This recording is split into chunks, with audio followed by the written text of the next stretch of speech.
I've been riding a Specialized Levo for about a year now. So I've ridden it in quite a wide range of places really, rocky places. I've ridden it in the wet. I've ridden it in some of the worst conditions I've ever ridden in actually. There's some biblical downpours this winter and I was out riding in it in the wet, in the dry, in the heat, in the snow, and I'll be honest, I absolutely love it.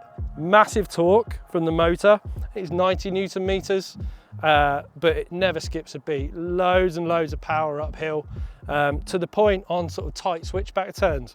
I have to drag my brake a little bit to stop the front wheel from popping up and wheeling actually. So really, really impressive motor from the Bros motor from Specialized. This one is the Carbon, which I've done a lot of upgrades to. I think the only original parts are the frame, saddle and seat post. Everything else I've changed. That's not to say the stuff that was on the entry-level Carbon was bad. It's just I like performance parts, and these are the things I'm fussy about. So I spec'd it out with Carbon wheels, Olin suspension, Hope brakes, most recently Specialized Cannibal tyres, and it's been amazing. The whole bike has been absolutely incredible. Some of the best bits I'd say are the adjustability of the frame. So you might have seen the video we did when I was absolutely puzzling over frame sizes. And I went for an S4 in the end, but the main thing that sort of drew me to the S4, or being able to ride the S4, was the adjustable headset cup. And I do like my bike slack. So running the headset cup in the slack mode made it feel nice for the way that I like bikes to ride, and being quite slack and longer wheelbase, but it also brought the reach back. So the reach is the horizontal distance from a line drawn up from the bottom bracket to the center of the steer tube. That brought it into sort of my range of reach, if you like, made it more comfortable. And it actually, if I rode it in the standard cup, felt a bit long to me. So not that I'm saying I'm that sensitive to stuff, maybe I am, I don't know, but it certainly felt nicer to me. And that adjustability really, I think, is key. There's not that many e-bikes out there where you can adjust the head angle in 3 different positions. It's also got adjustable bottom bracket height as well, and I have played around with that. And I'm currently in low, which gives you long chainstay as well, so just a little bit more control in a drift. 500 watt hour battery in this one. If I'm really going for it in boost and don't stop, I'll probably get an hour and a half of riding out of that flat out.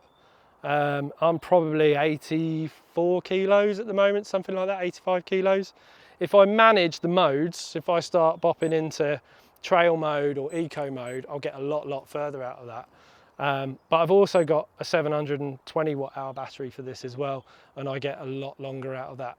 We're looking at sort of 2.5 towards 3 hours for round here. It's not that hilly round here, but that's sort of the range that I've got out of it. I'm sure you could probably get a little bit more, but I'm quite impatient, and to be honest, I only ever ride it in turbo. Why would you ride it in any other mode? You just want to go as fast as you can everywhere. And the brakes, I've gone Hope brakes on these, Tech 4 levers, V4 calipers. So that's the big downhill brake. And the V4s, because they're bigger pistons, they give you a bit more of a modulated lever feel. The E4s, which are the enduro brake with the smaller pistons, give you a bit of a firmer lever feel. And I think if I was to pick them again, personally, I'd probably go for the E4s.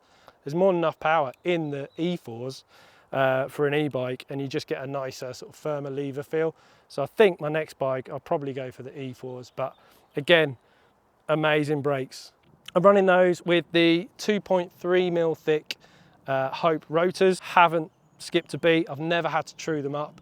They are heavy, but they're super thick, give you a really nice confident feel on the brakes, especially when you're really heavy on the brakes, somewhere steep with bumps. Because the rotor's so solid, it doesn't get as affected by flex or as much by heat.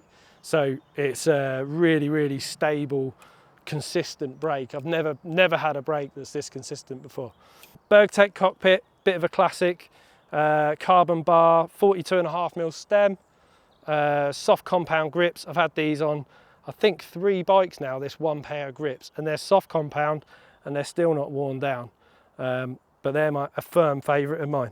So the bits that could be improved then. There are a couple of things with the Levo where I think probably off the shelf it was lacking. The tyres being one of them. I actually swapped the tyres out for the new Cannibal tyres, which are dual ply downhill tyres, much better than the stock tyres, a single ply Eliminator and Butcher that come on it. I've found them a little bit sketchy, a bit too hard compound, and that single ply casing just makes a tyre roll.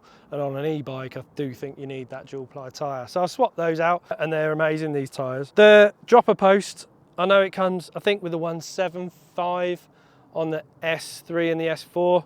Don't quote me on that. But certainly you can see it's not long enough for me. I'm having to run the seat post quite far out. So off the shelf, again, I'd like it if Spec did a bit longer seat post, but maybe that's a personal preference thing. Maybe a little bit of bolt creep. So some of the bolts in the linkage and the rear axle have just moved a little bit, but on any e-bike you should expect that really. There's so much torque and power going through everything. There's a lot of weight as well, flexing the bike around. So you do need to bolt check on e-bikes, and that's something that I do probably every week, just run around the bike with an Allen key. There's only one thing that I've really struggled with the bike, and that was the cable routing. The cable routing on this bike is relatively complex to other brands. A lot of other brands, you can either take the battery out of the bottom and that exposes all the cables and you can get to everything really easily. This one, the battery slides out underneath the motor, and then ideally you don't pull the dropper post cable out of the bike, which is what I found out you shouldn't do.